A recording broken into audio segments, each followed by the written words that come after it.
ஆண்டவராகிய இயேசு கிறிஸ்து நாமத்தினாலே உங்கள் யாவரையும் வாழ்த்துகிறேன், ஆசீர்வதிக்கின்றேன். பிரியமானவர்களே, இந்த செய்தியை நீங்கள் தயவு செய்து ஸ்கிப் பண்ணாமல் முழுமையாக கேட்கும்படி அன்பை கேட்டுக்கொள்கிறேன். இன்றைக்கு நாம் பார்க்க போகின்ற பகுதியானது மார்க்கு சுவிசேஷம் 2ஆம் அதிகாரம் 1 முதல் 4 வரை வாசிக்க கேட்போம். சில நாட்களுக்கு பின்பு அவர் மறுபடியும் கப்பர்நகமுக்கு போனார். அவர் வீட்டில் இருக்கிறார் என்று ஜனங்கள் கேள்விப்பட்டு உடனே வாசலுக்கு முன்னும் நிற்க இடம் போதாதபடிக்கு அநேகர் கூடி வந்தார்கள். அவர்களுக்கு வசனத்தை போதித்தார். அப்போது 4 பேர் ஒரு திமிர்வாதக்காரனை சுமந்து கொண்டு அவரிடத்தில் வந்தார்கள். ஜனக்கூட்டத்தின் நிமித்தம் அவருக்கு சமீபமாய் சேரக்கூடாமல் அவர் இருந்த வீட்டின் மேற்கூரையை பிரித்து திறப்பாக்கி திமிர்வாதக்காரன் கிடக்கிற படுக்கையை இறக்கினார்கள். அன்பானவர்களே, இங்கே வியாதியஸ்தனை சுகப்படுத்தும்படியாக இயேசு கிறிஸ்துவிடம் கொண்டு வருகிறதை பார்க்கிறோம். முதல் வசனமும் 2ஆம் வசனமும் இப்படியே சொல்கிறது, சில நாட்களுக்கு பின்பு அவர் மறுபடியும் கப்பர்நகமுக்கு போனார். அவர் வீட்டில் இருக்கிறார் என்று ஜனங்கள் கேள்விப்பட்டு உடனே வாசலுக்கு முன்னும் நிற்க இடம் போதாதபடிக்கு அநேகர் கூடி வந்தார்கள். அவர்களுக்கு வசனத்தை போதித்தார். ஆண்டவராய் இயேசு கிறிஸ்து வீட்டில் இருந்து போதிக்கிறதை எல்லாரும் கேட்டுக்கொண்டிருக்கிறார்கள்.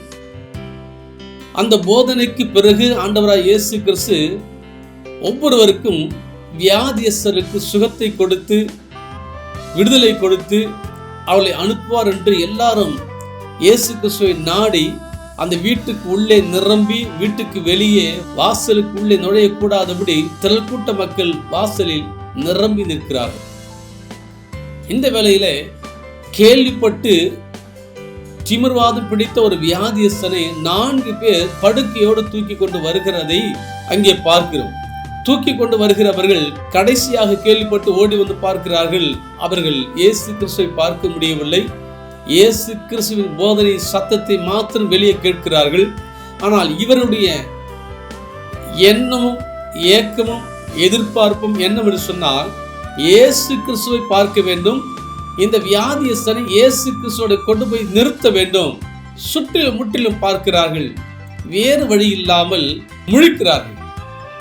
இந்த 4 பேரும் ஒருவரை ஒருவர் பார்க்கிறார்கள். என்ன செய்வது?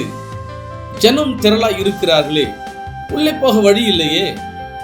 இந்த வியாதியஸ்தனை எப்படியாவது சுகப்படுத்த வேண்டும் என்று இந்த 4 பேருக்கு இருந்த அந்த ஆவல் அவளுக்குள் அதிகமாக காணப்பட்டது. திடீரென்று அந்த 4 பேருக்குள்ள ஒரு யோசனை வந்தது. வீட்டுக்கு மேல போய் கூரையை பிரித்து வியாதியஸ்தனை உள்ளே இறக்கலாமா என்று சொல்லி பேசுகிறார்கள். இவர்கள் பேசுகின்ற பேச்சை வெளியே இயேசு கிறிஸ்துவின் உபதேசத்தை கேட்டுக்கொண்டு இருக்கிறவர்கள் இயேசு கிறிஸ்துவின் உபதேசத்தை கேட்பதா, இவர்கள் பேசுகின்ற ஆலோசனை கேட்பதா என்று சொல்லும் அளவிற்கு இவர்கள் கூடி கூடி எங்கே குழப்பத்தோடு கூட பேசிக் கொண்டிருக்கிறார்கள். வீட்டுக்கு மேலே எப்படி ஏறுவது? யாருடைய வீடு? வீட்டுக்கு மேலே ஏறுவதே தவறு. அந்த வீட்டை திறப்பாக்கி கூரையை பிரிக்கணும் சொன்னா அது பெரிய பிரச்சனையாகும். அது எப்படி செய்வது? செய்யலாமா வேண்டாமா? 4 பேர் பேசிக் கொள்கிறார்கள்.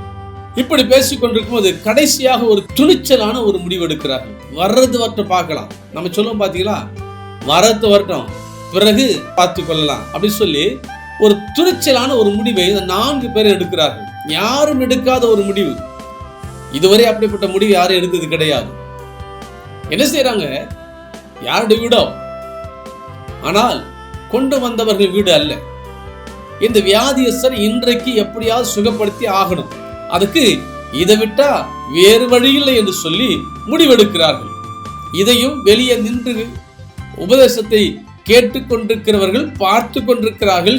அவர்களுக்கு இது ஒரு இடையூறாக இருக்கிறது. சபையில பார்த்தீங்க சொன்னா செய்து கொடுக்கும் பொழுது ஊழியக்காரருக்கு முன்பாக உட்கார்ந்து இருக்கிற அனைவரும் சத்தியத்தை கவனமாக கேட்டுக்கொண்டிருப்பார்கள். ஆனால் சபைக்கு கடைசியிலே உட்கார்ந்து இருக்கிறவர்கள் பார்த்தீங்க சொன்னா சிலர் கேட்பார்கள், பலர் கேளாமல், சொந்த விஷயத்தை பேசுவதும், பிள்ளைகளோடு கூட விளையாடுவதும், மற்ற காரியத்தை செய்வதும், எப்போ சீக்கிரம் முடிப்பார் இவரு என்று சொல்லி ஏளனமாகவும் பரியாசமாகவும் பேசிக் கொண்டிருக்கின்ற கூட்டம் நாம் பார்க்கிறோம். அதே போல இயேசு கிறிஸ்து வீட்டுக்கு உள்ளே உபதேசம் பண்ணி கொண்டிருக்கிறார். இயேசு கிறிஸ்துவை பார்க்க முடியவில்லை. அவர் சத்தத்தை மாற்றி கேட்டுக்கொண்டிருக்கிற இவர்களுக்கு இது ஒரு வேடிக்கையாக அந்த உபதேசத்தை விட்டு இவர்கள் பேசுகிறதையும், இவர் படுகின்ற பிரயாசத்தையும், இந்த 4 பேர் படுகின்ற அக்கப்போரையும் பார்த்து கொண்டு ஏன் இப்படி செய்யறாங்க? ஒருவர் இப்படி பேசலாம், நம்மளாம் நிக்கிறோமே, வந்து நிக்க வேண்டியதானே, இவங்க மாத்திரம் ஸ்பெஷலு, தேவையில்லாத வேலையை செய்யறாங்களே, யாருடைய வீட்டை போய் இவங்க மேல போய் கூரையை பிரிக்க போறாங்களே, இது சரியில்லையே, ஏன் அவசரப்படுறாங்க? இப்படியெல்லாம் பல பேர் பலவிதமாக பேசிக்கொண்டு இருந்திருப்பார்கள் என்று நான் நினைக்கிறேன். அது உண்மைதானே. ஆனால் இப்படி அவர் பேசிக்கொண்டிருக்கும் பொழுது இவருடைய எண்ணமே பார்த்து சொன்னா, ஹாஸ்பிட்டல் இருக்கும்போது பல வியாதியஸ்தர்கள் எல்லாருமே ஓபி செட்ல போட்டு போவாங்க. ஆனா ஒரு வியாதியஸ்தர் மட்டும் எமர்ஜென்சியில் போவான். ஏன்னா எமர்ஜென்சி வார்டு மாதிரி தான் இந்த 4 பேர் நினைக்கிறாங்க. இவங்க எல்லாருமே ஓபி சீட்டுக்காக வெயிட் பண்ற மாதிரி. உபதேசம் முடிஞ்ச பிறகு இயேசு கிறிஸ்து வந்து ஜெபித்து சுகத்தை கொடுப்பாரு. வெயிட் பண்றாங்க ஓபி சீட் இவங்கெல்லாம். ஆனா இந்த வியாதிஸ்தனை எமர்ஜென்சி வார்டாக நினைக்கிறாங்க. நேரம் மேலே ஏறி வரட்டும், யாரு சண்டை போட்டாலும் பரவாயில்லை, யாரு என்ன சொன்னாலும் பரவாயில்லை, இந்த வியாதிஸ்தனை எப்படியாவது சுகப்படுத்த வேண்டும் சொல்லி வைராக்கியமாக வீட்டுக்கு மேலே ஏறி நின்று அதை உடைக்க பார்க்கிறார்கள். அங்கே கருங்கற்களாலே கட்டப்பட்ட சுவர் அந்த காலத்திலே கட்டப்பட்டது. ஓலை இருந்திருக்க வாய்ப்பில்லை. உடைக்கும்படியான சூழ்நிலை அங்கே இருந்திருக்கும். நல்ல கவனிங்க. இப்ப வீட்டுக்கு மேலே ஏறுறாங்க. வீட்டுக்கு மேலே ஏறி அவர்கள் 4 பேர் இருக்கிறாங்க சொன்னா, அங்கே ஒருவரை ஒருவர் பேசி ஆலோசனை கொடுப்பது, சத்தமா பேசுவார்கள். இதை இப்படி செய்யாதே, இது இப்படி செய், அங்க ஓடி இங்க ஓடி, இங்க உடைச்சாதான் கரெக்டா இயேசு கிறிஸ்து இருக்கிற இடத்துக்கு நேரம் இறக்க முடியும். இப்படி பலவிதமான பேச்சுக்களும் பலவிதமான ஆலோசனைகளும் கண்டிப்பாக அங்க பேசியிருப்பார்கள். அவர்கள் பேசுகிறது உள்ளே செய்தி கேட்டுக்கொண்ட மக்களுக்கும் இடையூறாய் இருந்திருக்கும். கூரையை பிரிக்க ஆரம்பிக்கும் பொழுது அந்த கூரையை பிரிக்கின்ற அந்த வேளையிலே உடைக்கின்ற சத்தம் கண்டிப்பாய் கேட்கும். மேல உடைக்கும் பொழுது பாத்தீங்க சொன்னா, மச்சு பாவப்பட்ட பொருள் எதுவோ அதை எடுக்க மெல்லமாக கீழே விடக்கூடாது என்று பக்குவமாகத்தான் எடுத்திருப்பார்கள். ஆனாலும் அங்கே மேலே இருந்து துண்டுகள் விழும், தூசுகள் விழும், மண் கொட்டும். அது எல்லாமே உள்ளே அமர்ந்து சத்தியத்தை கேட்டுக்கொண்டிருக்கிற மக்களுக்கு இடையூறாய் இருந்திருக்கும். ஏன்?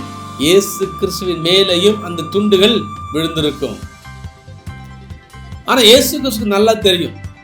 அவர் நினைவுகளை அறிந்திருக்கிறபடியினாலே அதை கண்டு கொள்ளாமல் கோபப்படாமல் வியாதியஸ்தருக்காக 4 பேர் விசுவாசத்தோடு கூட போராடி கொண்டு இருக்கிறார்கள் என்பதை மாத்திரம் இயேசு கிறிஸ்து அறிந்து உணர்ந்து அவர் செய்தியை தொடர்ந்து பேசிக்கொண்டே இருக்கிறார். செய்தி நிறுத்தவில்லை, மேலேயும் பார்க்கவில்லை. உள்ளே அமர்ந்து சத்தியத்தை கேட்கிற மக்களுக்கு மேலே பார்க்கிறார்கள். மேலே பார்க்கும்போது கூரை பிரிக்கிறார்கள். அங்கிருந்து ஆட்களுடைய சத்தம் கேட்கிறது. 4 பேருடைய பேச்சுக்கள், ஆலோசனைகள் மாறி மாறி கேட்குது. இதை இப்படி செய், அதை அங்கே எடு, அங்கதான் போடாதே, கீழே விழுப்பது, பார்த்து பார்த்து பார்த்து இப்படி பேசும்பொழுது சத்தம் இல்லாமல் செய்ய முடியாது. வெளியே இருக்கிறவர்களுக்கு இடைஞ்சல், உள்ளே இருக்கிறவர்களுக்கு இடைஞ்சல், செய்தி கொடுக்கிற தேவனுக்கு இடைஞ்சலா இருக்கிறது. ஆனாலும் இயேசு கிறிஸ்துவை கண்டு கொள்ளாமல் தொடர்ந்து தேவனுடைய சத்தியத்தை போதித்துக் கொண்டே இருந்தார். அல்லேலூயா. இன்னைக்கு சத்தியத்தை சபையிலே போதித்துக் கொண்டிருக்கும் போது, செய்தி கொடுக்கும் போது பேசாதீங்க, செய்தி கொடுக்கும் போது எழுந்து போகாதீங்க, டிஸ்டர்பா இருக்கும், செய்தி கொடுக்கும் போது விளையாடாதீங்க, குழந்தைகளை விளையாட சொல்லாதீங்க, பல காரியத்தை சொல்றோம். ஆனா இங்கே ஆண்டவராகிய இயேசு கிறிஸ்து அந்த இடைஞ்சலின் சத்தத்தையும் கூட பொருட்படுத்தாமல் தேவனுடைய சத்தியத்தை பொறுமையோடு கூட போதித்துக் கொண்டிருக்கிறதை இன்றைக்கு ஆண்டவர் இயேசு கிறிஸ்து நமக்கு கற்றுக் கொடுக்கிறார். எவ்வளவு டிஸ்டர்பன்ஸ் இருந்தாலும் நாம் சொல்லக்கூடிய சத்தியத்தை சொல்லியே ஆக வேண்டும். பாதியில் நிறுத்தக்கூடாது, இடையில நின்று பேசக்கூடாது. ஏன் அப்படி செய்றீங்க சொல்லி இயேசு கிறிஸ்து மேலே நிற்பது, நெலுங்கு, யார் இது, கீழே இறங்கு அப்படி சொல்லலை. ஏன் டிஸ்டர்ப் பண்றீங்க? சபிக்கல, கோவப்படல, அவங்க மேல எரிஞ்சு விழல, கீழே இறங்கு, எல்லாரும் வெயிட் பண்றாங்கல்ல, வெயிட் பண்ணுங்க, ஏன் பிரசாதத்தை டிஸ்டர்ப் பண்றீங்க அப்படின்னு சொல்லி இயேசு கிறிஸ்து சத்தமிடவில்லை, கோபப்படவில்லை. அந்த 4 பேர் விசுவாசத்தை பார்த்தார். யோசிச்சு பாருங்க, அந்த சூழ்நிலையில எல்லா ஜனங்களுக்கும் கோபம் வந்திருக்கும், இயேசு கிறிஸ்துவுக்கும் கோபம் வந்திருக்கும். ஆனா ஒருவரும் அங்கே கோபப்படாமல் அமைதியை காத்து வந்தனர். இது ஒரு பெரிய ஒரு ஆச்சரியம். செய்தி வேளையில எவ்வளவு பேர் ஊழியக்காரர்கள் கோபப்படுவதை பார்க்கிறோம். செய்தி கொடுப்பதை நிறுத்திவிட்டு கோபப்படுவதை பார்க்கிறோம். பல வேளையிலே வெளியிலே மீட்டிங் நடத்துகின்ற அரசியல்வாதிகள் கூட பேசுவதற்கு டிஸ்டர்பாக இருக்கிறதை, அவர்கள் கோபமாய் பேசுகிறதை நாம் பார்த்திருக்கிறோம். ஆனால் இங்கே இயேசு கிறிஸ்து நமக்கு கற்றுக் கொடுக்கின்ற ஒரு காரியம், எந்த நிலைமையிலும் எந்த சூழ்நிலையிலும் தேவனுடைய வார்த்தையே தைரியமா பேசணும், இடைவிடாமல் பேசணும். டிஸ்டர்பன்ஸ் இருந்தாலும் தொல்லைகள் இருந்தாலும் தேவன் நமக்கு கொடுக்கப்பட்ட சத்தியத்தை சரியாக சொல்லியே ஆக வேண்டும். ஆண்டவராகிய இயேசு கிறிஸ்து இங்கே நமக்கு இந்த சூழ்நிலையிலே நமக்கு கற்றுக் கொடுக்கிறார். அல்லேலூயா. பேதுருவை குறித்து பார்க்கும்போது பேதுரு கோபக்காரன். பேதுரு கோபக்காரனா இருந்தாலும் அங்கே இயேசுவே அமைதியா இருக்கிறாரு என்று சொல்லி அவனும் அங்கே அமைதியோடு கூட தன்னுடைய கோபங்களை எரிச்சல்களை அடக்கி கொண்டு அமைதியோடு கூட இருந்தார். நல்ல கவனிங்க, வசனம் சொல்கிறது 4 பேர் சுமந்து கொண்டு வந்தார்கள் என்று சொல்லப்பட்டிருக்கிறது. கட்டிலோடு கூட அவர் சுமந்து கொண்டு வந்து வியாதியஸ்தரை கீழே இறக்கிவிட்டு 4 பேர் மேலே ஏறி அந்த கூரையை பிரிக்கும்படியாக மேலே போயிருக்கிறார்கள். இந்த நிலைமையில் தான் பேதுருவும் கோபப்படாமல் எரிச்சல் அடையாமல் மேலே அவர் போடுகின்ற சத்தத்தையும் எல்லாவற்றையும் கேட்டும் கேளாமலும் அமைதியோடு கூட அமர்ந்து கொண்டிருந்தார். போதிக்கிற வீட்டிலே போதனை கேட்கிறவர்கள், சத்தியத்தை கேட்கிறவர்கள் அந்த வீட்டில் கொடுக்கிறதே டீயோ காப்பியோ சாப்பிட்டுட்டு வீட்டுக்கு போயிடுவாங்க. அந்த வீட்டில் இருக்கிற பொருட்களை சேதப்படுத்த போதனையை கேட்கிறவர்களுக்கு எந்த விதமான ரைட்ஸ் கிடையாது. சரி, போகட்டும். இந்த வீட்டார் ஏன் அமைதியாக இருந்தார்கள்? இந்த வீடு யாருடைய வீடு என்று பார்க்க போகிறோம். அல்லேலூயா. மார்க் 1 அதிகாரம் 21 வசனத்தை வாசிக்கின்றேன். பின்பு கப்பர்நகமுக்கு போனார்கள். உடனே அவர் ஓய்வு நாளில் ஜெப ஆலயத்திலே பிரவேசித்து போதகம் பண்ணினார். ஆண்டவராகிய இயேசு கிறிஸ்து கப்பர்நகமுக்கு போனார்.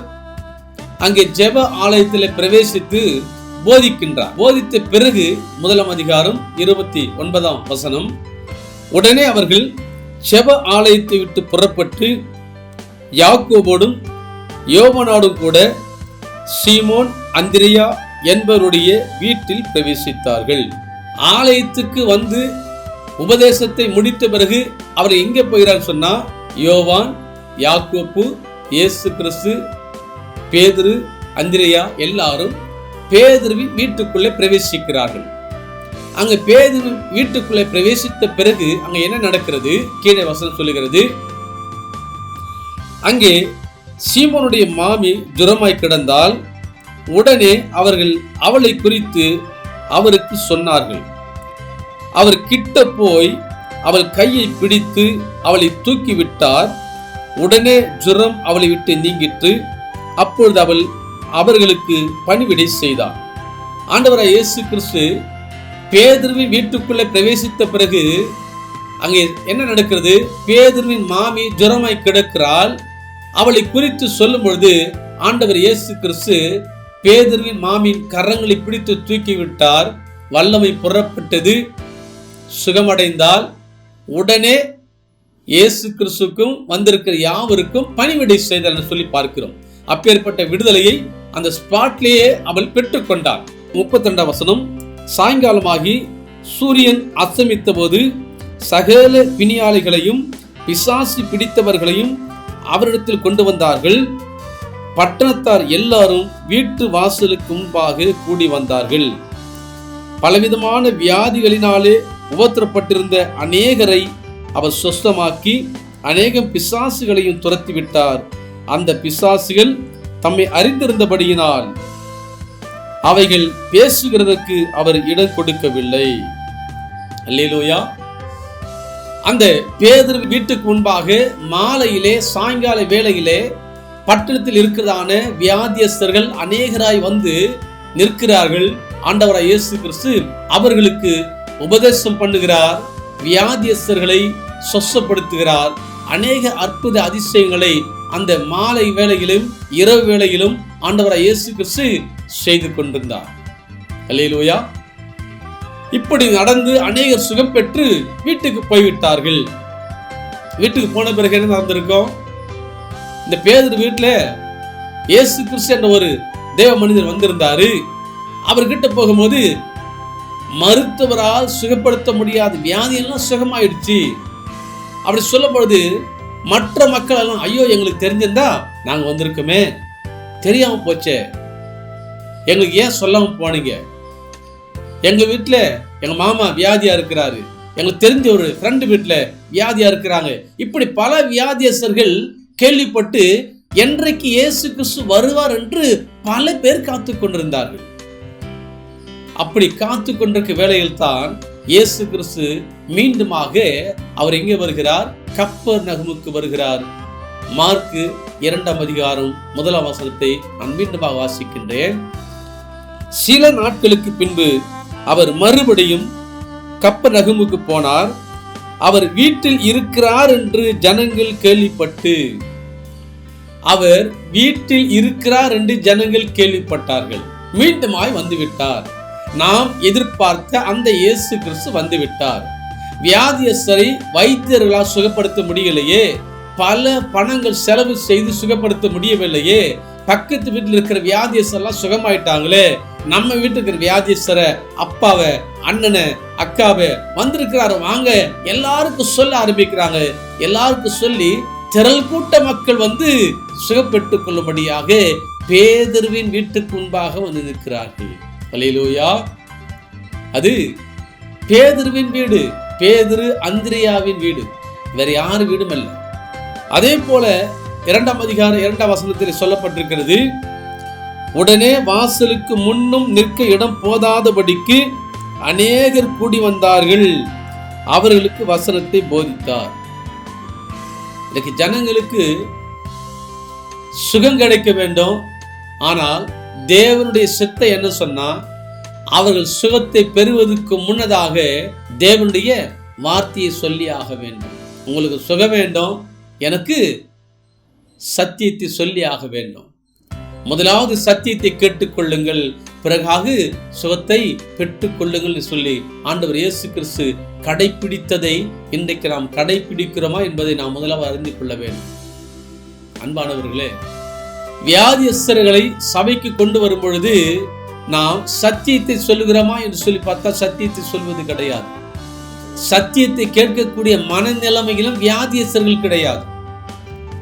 வரும்போதே அவசரப்படுவாங்க. இந்த 4 பேர் திமிர்வாதனை கொண்டு வருது போல, டைம் ஆச்சு, சீக்கிரம் ஜெபம் பண்ணுங்க, எங்களுக்கு பதில் ஜெபம் பண்ணுங்க, எங்களுக்கு வேலை இருக்குது, ஐயோ ஆத்மா போயிடுவாங்கன்னு சொல்லி அவங்களுக்காக ஜெபம் பண்ணி அனுப்பி விடுவோம். அந்த ஆத்மா சுகம் அடைந்த பிறகு திரும்ப திருச்சபைக்கு வராது, ரட்சிக்கப்படாது. காரணம், வியாதியஸ்தன் வயிற்று வலிக்காக நாம மருந்தா இருக்கிற சொன்னா, முதல்ல நாம தேவன் நமக்கு கொடுக்கப்பட்ட அந்த ஊழியத்தை, சத்தியத்தை போதிக்கிறதை அவர்களுக்கு தேவனை குறித்தும் சுவிசேஷத்தை குறித்தும் ரட்சிப்பை குறித்தும் தேவ நாமத்தை மகிமைப்படுத்தி அவளுக்கு சொல்ல வேண்டும்.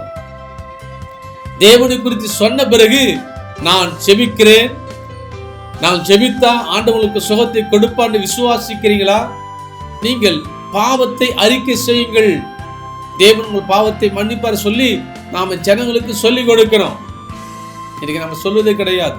வருகின்ற வியாதியஸ்தர்கள் அவசரமா வர்றாங்கன்னு சொன்னா, நாம லேட் பண்ணா அவங்க போயிடுவாங்க, வேற சபைக்கு போயிடுவாங்களோன்னு சொல்லி அவங்களுக்கு முதல் உதவி செய்வது போல ஜெபித்து அனுப்பி விடுகிறோம். ஜெபித்த பிறகு சத்தியத்தை ஒருவனு கேட்க மாட்டான், சத்தியத்தை கேட்க அவளுக்கு நேரம் இருக்காது. ஆனால் ஜெபிப்பதற்கு முன்னதாக சத்தியத்தை விதைக்கக்கூடிய கடமை ஒவ்வொரு ஊழியக்காரருக்கு உண்டு என்பதை மறந்து விடக்கூடாது. சத்தியத்தை சொன்ன பிறகுதான் ஜெபிக்கணும்.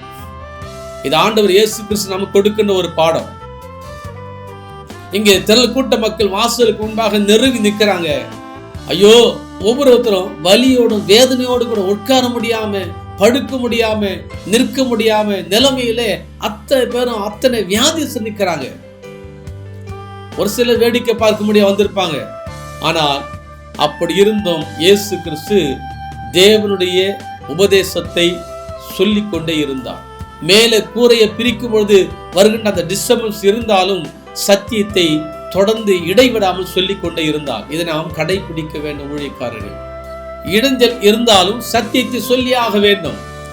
அன்றைக்கு ஆவியானவர் உங்களுக்கு என்ன சத்தியத்தை சொன்னாரோ அதை தடையில் இருந்தாலும் நாம் தடை இல்லாமல் சொல்லியாக வேண்டும். கேட்கிறவர்கள் கேட்கட்டும், ஏற்றுக்கொள்ளுகிறவர்கள் ஏற்றுக்கொள்ளட்டும். நாம் சொல்ல வேண்டியதை சொல்லியாகும். உன்னுடைய உபதேசத்தை கேட்டு ஒருவர் 2 பேர் ரட்சிக்கப்படட்டுமே, அது தேவனுக்கு சந்தோஷம். பரலோகத்தில் மிகுந்த சந்தோஷம் உண்டாகும். பல பேர் பல இடங்கள் கொடுக்கட்டும். ஆனால் நீ கொடுக்கின்ற உபதேசத்தினாலே அவர்கள் நிச்சயமாக ரட்சிக்கப்படுவார்கள்.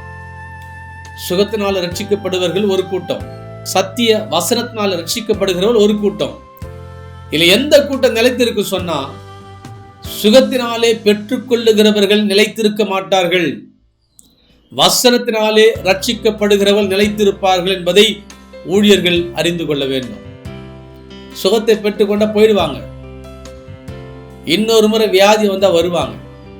ஆனா வசனத்தினால ரட்சிக்கப்பட்டவங்க நீங்க தள்ளினாலும் போக மாட்டார்கள், சத்தியத்திலே நிலைத்திருப்பார்கள், தேவனை உறுதியாய் பிடித்துக் கொள்வார்கள். எனக்கன்பான கேட்டுக்கொண்டுதான சபையே, விசுவாசிகளே, சத்தியம் முதலாவது நமக்கு தேவை. சத்தியத்தில் தான் நிலைத்திருக்க முடியும். வியாதி மருத்துவராலே சுகப்படுத்த முடியும். ஒரு மருத்துவர் உபதேசம் பண்ணி பரலோகத்துக்கு யாரும் போக முடியாது. ஒரு ஊழியக்காரன் உபதேசம் பண்ணி பரலோகத்துக்கு போக முடியும். ஒரு ஊழியக்காரன் செபித்து சுகத்தை கொடுக்க முடியும். ஜனங்களுக்கு, வியாதியஸ்தருக்கு நாம் கொடுக்கக்கூடியது உபதேசம் முதலாவது, இரண்டாவது சுகத்தை கொடுக்க வேண்டும் என்பதை மனதிலே வைத்துக் கொண்டு நாம் ஊழியம் செய்ய வேண்டும்.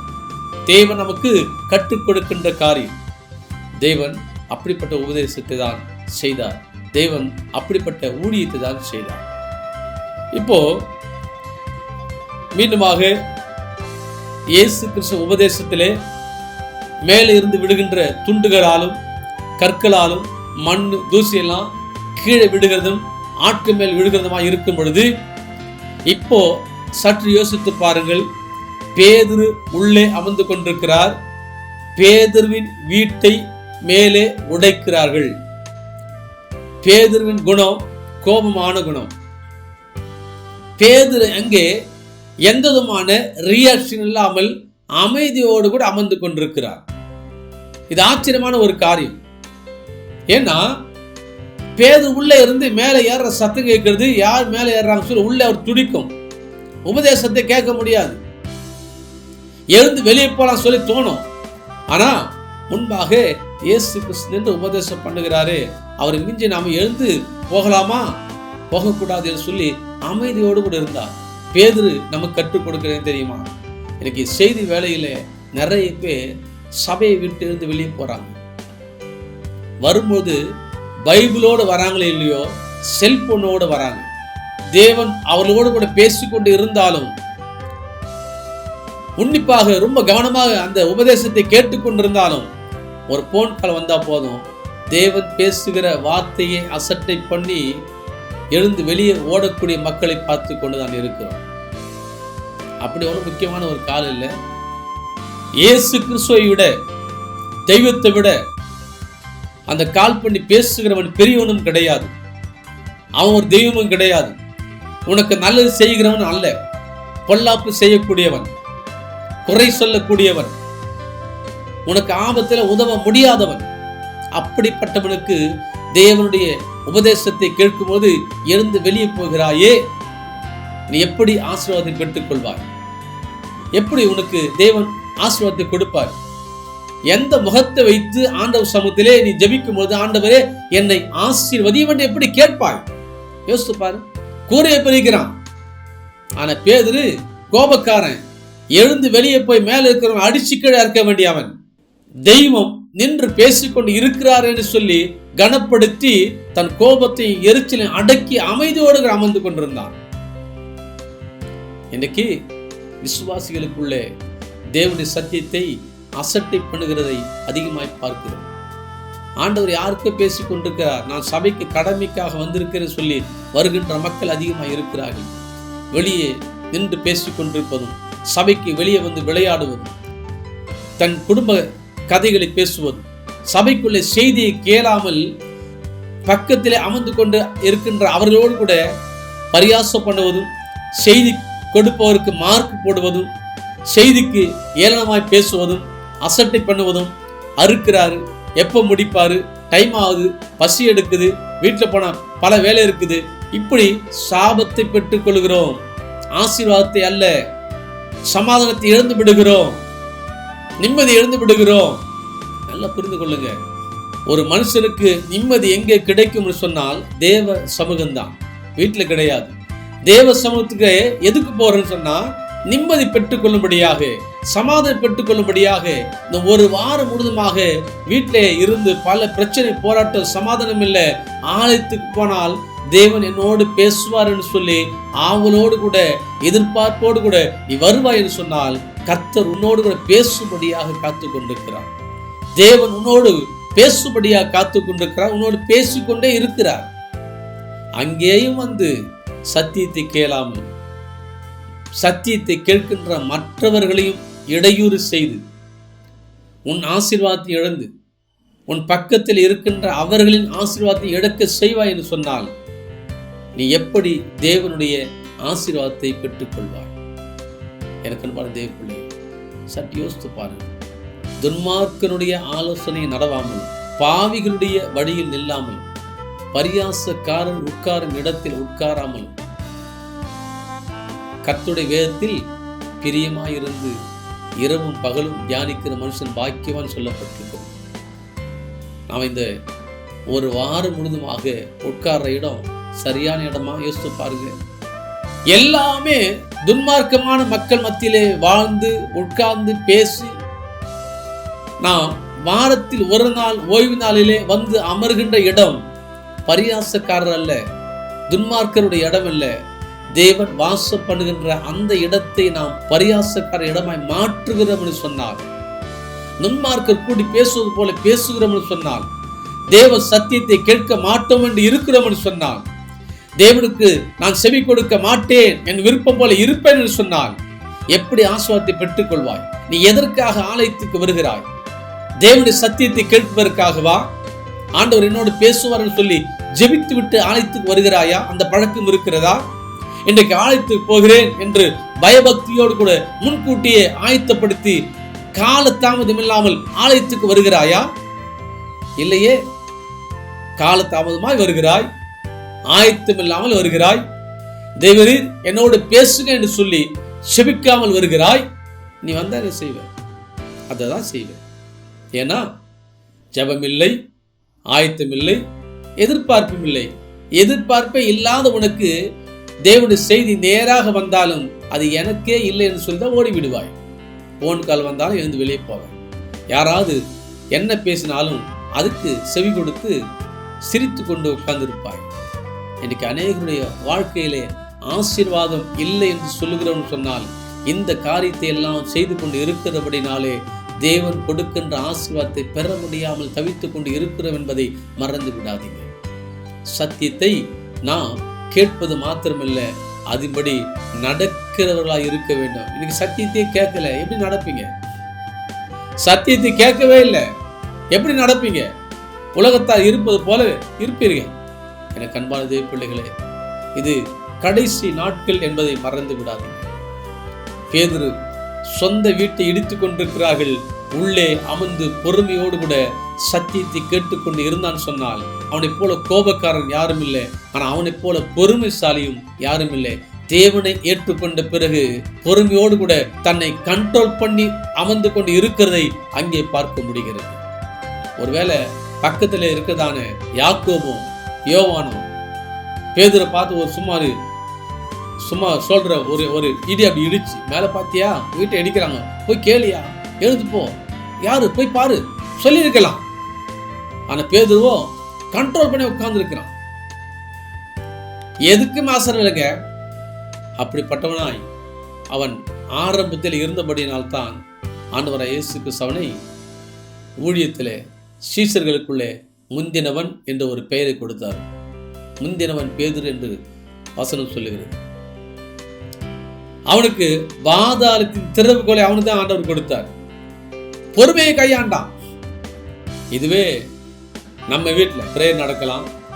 அந்த பிரேயர் வேளையில வீட்டுக்கு மேலே யாரோ ஒருவன் கல்லை தூக்கி அடித்து விட்டால் பாட்டு பாடிக்கொண்டு இருக்கிற நீ எழுந்து வெளியே ஓடி போய் யாரென்று பார்ப்பது மாத்திரமில்லாமல் சத்தம் போட்டு சண்டை போடுவேன். யாராச்சுது பாட வெளியே முன்னாடி வந்துல்லு சத்தம் போடுறல்ல. இதெல்லாம் நடக்குது. ஆனா பேதுரு அழகா நமக்கு கற்றுக் கொடுக்கிறாரு. என்னதான் நடந்தாலும், வீடை இடிஞ்சு விழுந்தாலும் சத்திய போதனைக்கு செவிசாய் கீழ்ப்படி. அதுதான் நமக்கு ஜீவன், அதுதான் வாழ்க்கை, அதுதான் எதிர்காலம். தேவன் நம்மோடு பேசுகிற ஒரே ஒரு வழி சத்திய போதனை தான். அந்த போதனைக்கு செவிசாய்க்க வேண்டும், கீழ்ப்படிய வேண்டும், அமைதியோடு கூட கேட்க வேண்டும். எவ்வளவு இடைஞ்சல் வந்தாலும் எழுந்து போகக்கூடாது. பேதுரு நமக்கு அழகாக கற்றுக்கிறார். செய்யறோமா? இதுவரை செஞ்சது கிடையாது. ஆனா இனிமேல் தேவ பிள்ளைகள் நீங்கள் செய்ய வேண்டும் சொல்லி இன்னைக்கு பரிசுத்த ஆவியானவர் உங்களோடு கூட பேசிக் கொண்டிருக்கிறார். அல்லேலூயா. கவனிங்க, இயேசு கிறிஸ்து உபதேசம் பண்ணி முடித்த பிறகு வியாதியஸ்தரை கூரையிலிருந்து இறக்குகிறார்கள். கட்டிலோடு அல்ல, படுக்கையோடு என்று சொல்லப்பட்டிருக்கிறது. 4ஆம் வசனம். படுக்கையோடு கூட இறக்குறார்கள் சொன்னா, அவர் படுத்திருந்த துணியோடு கூட 4 பேரும் அவரை கட்டி அந்த வீட்டு மேலே கூரைக்குள்ளாக இறக்கி இயேசு கிறிஸ்து உபதேசித்த அந்த இடத்துக்கு நேராக இறக்கி வைத்திருப்பார்கள். அப்ப வியாதியஸ்தனை இறக்கும் பொழுது அங்க இருக்கிற மக்கள் எழுந்து தள்ளி போயிருப்பார்கள், நகர்ந்து போயிருப்பார்கள். ஏன் சொன்னா இடம் இல்லை. ஆனா வியாதியஸ்தம் வந்தா அந்த படுக்கையோடு இருக்கிறவனுக்கு படுப்பதற்கு இடத்தை கொடுத்து ஆக வேண்டும். ஒரு சிலர் எழுந்து வெளியே கூட வந்திருப்பார்கள். அப்படி வந்திருக்கின்ற அந்த சூழ்நிலையில என்ன நடக்கிறது? 5ஆம் வசனம். இயேசு அவர்கள் விசுவாசத்தை கண்டு திமிர்வாதக்காரனை நோக்கி, மகனே, உன் பாவங்கள் உனக்கு மன்னிக்கப்பட்டது என்றார். நல்ல கவனிங்க, வியாதியஸ்தனுக்கு உன் வியாதி உன்னை விட்டு நீங்குவதாக என்று சொல்லி ஆண்டவர் இயேசுக்கு சொல்லவில்லை. மாறாக அவர் சொல்லுகிறது, உன் பாவங்கள் உனக்கு மன்னிக்கப்பட்டது அப்படின்னு சொன்னார். ஏன் பாவங்கள் மன்னிக்கப்பட்டது என்று சொன்னார் என்றால், அவனுக்கு இருந்த வியாதியானது திமிர்வாதம் என்று சொல்லப்பட்டிருக்கிறது. திமிர்வாதம் என்று சொன்னால் இன்றைக்கு அந்த வியாதி இருக்கிறது. அதற்கு முடக்குவாதம், பக்கவாதம் என்று சொல்வார்கள். அப்போ முடக்குவாதம், பக்கவாதம் என்று சொன்னால் நாம் நினைக்கிறபடி தன் கைகளையும் கால்களையும் அசைக்க முடியாது. மொத்தத்தில் பார்த்தால் விரும்புகிறபடி நாம் உடல் அசைவை கொண்டு வர முடியாது. அப்படியாக ஒன்றும் செய்ய முடியாமல் அசைக்க முடியாதபடி இருக்கின்ற வியாதிதான் அந்த முடக்குவாதம், பக்கவாதமாக இருக்கிறது. ஆனால் வேதத்திலே அழகாக சொல்லப்பட்டது திமிர்வாதம் என்று சொல்லப்பட்டிருக்கிறது. உண்மையிலேயே அந்த வார்த்தை தான் சரியான வார்த்தையா இருக்கிறது. ஏனென்று சொன்னால், தேவன் செபிப்பதற்கு பதிலாக உன் பாவங்கள் மன்னிக்கப்பட்டது என்று சொன்னார். அவனுக்குள்ள இருக்கிற வியாதி திமிர்வாதம். ஒருவன் பாவம் செய்வதற்கு எதனாலே செய்யறான் சொன்னா, திமிரு அதிகமா இருந்தா தான் பாவமே செய்வான். தனக்குள்ள இருக்கதான ரத்தத்தின் திமிரு சொல்வாங்க, வாலிபத்தின் திமிரு சொல்வாங்க, அறிவு என்ற திமிரு, பணம் படைத்த ஒரு திமிரு, படைபலம் இருந்தா அது ஒரு திமிரு, பக்கபலம் ஆட்கள் இருந்தா திமிரு. ஒவ்வொருவரும் இப்படிப்பட்ட திமிருனால்தான் பல தவறுகளை, பாவங்களை, அக்கிரமங்களை செய்து கொண்டே இருக்கிறான். இன்றைக்கும் ஒவ்வொருவரும் சண்டையும் சச்சரவும் கொலையும் கொள்ளைகளும் மற்றும் செய்கிற எல்லா பாவங்களும் எதனால என்று சொன்னால் தனக்குள்ள இருக்கிறதான திமிர்னால தான் செய்யறான். ஒருவனுக்கு எந்த விதமான திமிரு இல்லை, சூடு சொரணை அற்றவனா இருக்கிறான்னு சொன்னா அவன்கிட்ட போயிட்டு கோபமா அவனை பத்தி பேசினாலும் அப்படியே அமைதியா இருப்பான். பேசிட்டு போ, திட்டிட்டு போ, அவனை அடிச்சா கூட அடிச்சுட்டு போ. ஏன்னா அவனால் எதுவுமே செய்ய முடியாது. அவன் உடம்புல தெம்பு இல்லை, அவன் உடம்புல திமிரு இல்லை. தெம்பு இல்லாதவங்கிட்ட போயிட்டு நீங்கள் என்ன செய்தாலும் அவன் அமைதியோடு கூட இருப்பான்.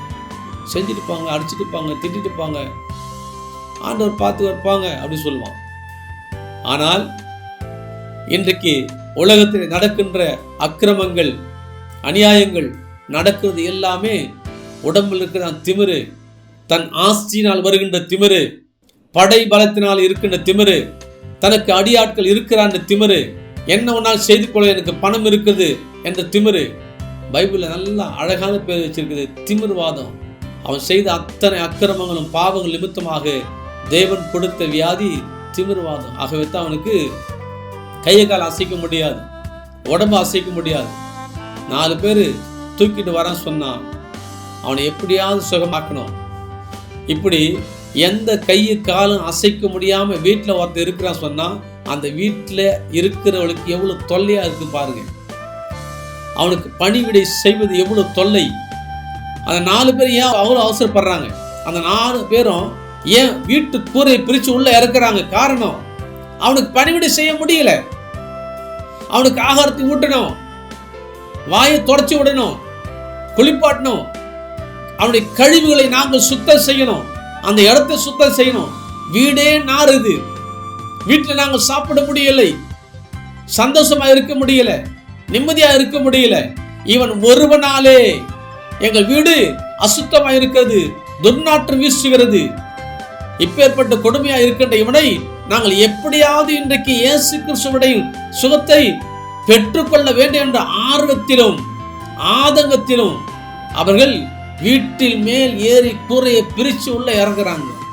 அந்த வியாதியஸ்தன் செய்த பாவம், அந்த வியாதியஸ்தன் செய்த அக்கிரமம், அவனுக்கு தேவன் கொடுத்த ஒரு பனிஷ்மெண்ட். எல்லா அவைகளும் முடங்கி ஒன்றும் செய்ய முடியாமல் இருந்தபடியினாலே அவனுக்கு ஆண்டவர் இயேசு கிறிஸ்து அவனை பார்த்து சொல்றாரு, உன் பாவங்கள் உனக்கு மன்னிக்கப்பட்டது. வியாதி பார்த்து சொல்லலை. வியாதி வருவதற்கு காரணமே பாவம் தாங்க.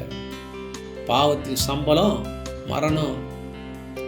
பாவம் எவ்வளோ செய்யணுமோ அவ்வளோ வியாதி இருக்கும். நீங்கள் செக் பண்ணி பார்த்துங்க. பாவம் செய்யாதவங்க யாருமே கிடையாது, அதே போல வியாதி இல்லாத ஒருவனும் கிடையாது. எல்லாரும் வியாதியஸ்தரா இருக்கிறாங்க. ஏதோ ஒரு அவைகள் பாதிக்கப்பட்டுதான் இருக்கிறது.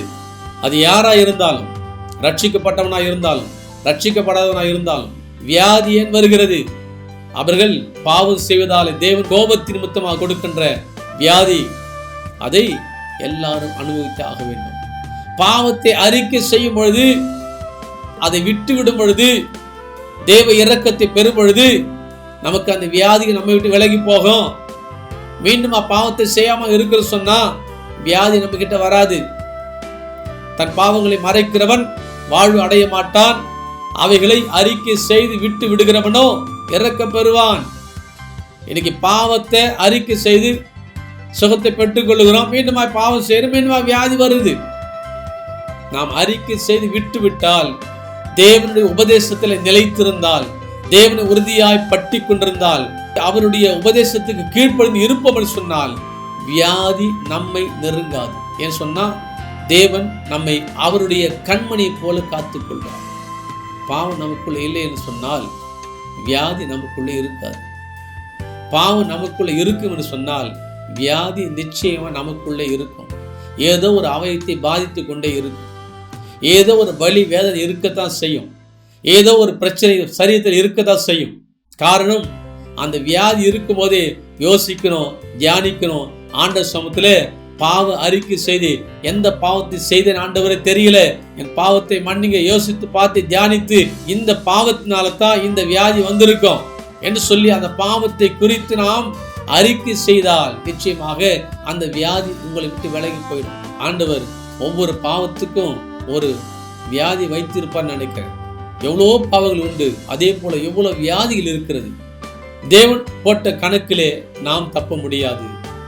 நாம் தப்பித்துக் கொள்ள ஒரே வழி, பாவத்தை அறிக்கை செய்து விட்டுவிட வேண்டும். கர்த்தர் உறுதியாக பற்றி கொள்ள வேண்டும்.